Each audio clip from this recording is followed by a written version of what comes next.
วิธีบักสกิน KOF ឲ្យបានលឿននឹងអត់តិចធម្មតាទេមនុស្សយើងតែស្មោះហើយនឹងមានសំណាងមកត្រក៏ចូល skin ដែរអូយចូល skin មែនតើអ្នកទាំងអស់គ្នា skin មកសាយ៉ាខ្ញុំមិនដែរបើក event ណាសំណាងរួច event ហ្នឹងទេនេះដាក់តែម៉ាត្រនេះម៉ាត្រដំបូងអ្នកទាំងអស់គ្នាអញ skin មានថ្ងៃអញមកក្បាលបូមហ្នឹងលើ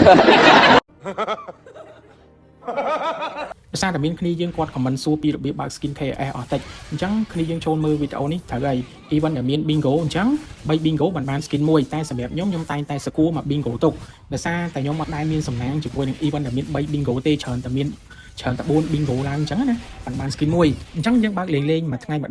ដងជាមួយនឹងកាត់ discount 50% អញ្ចឹងទៅហើយតម្រាំតែ ticket លើកទី1និងលើកទី2ចេញមកអញ្ចឹងយើងបាន4 bingo ហើយអញ្ចឹងឱកាសទទួលបាន skin ក៏វាមានភាគរយច្រើនដែរដូចយើងរាល់ថ្ងៃអញ្ចឹងអ្នកដែលមានរស័យខ្ពស់តដែរហ្នឹង3 bingo បាន skin មួយអញ្ចឹងទៅអ្នកដែលមានរស័យល្អបង្គួរ4 bingo បានចូល skin អញ្ចឹងទៅហើយខ្ញុំចាប់ទុកខ្លួនឯងហ្នឹងត្រឹមល្អបង្គួរហ្នឹងឯងហើយអ្នកដែលមានរស័យធ្លាក់យ៉ាងត្រដែតណា5ទៅ6 bingo បាន skin មួយអញ្ចឹងក៏លើកបើក skin របស់ខ្ញុំហ្នឹងខ្ញុំសគួរមក bingo ហើយចាំ ticket លើកទី1និងលើកទី2យើងបាន4 bingo មានឱកាសបាន skin មួយហើយ event នេះល្អសម្រាប់អ្នកដែលមាន skin ច្រើន400 skin អីឡើងទៅ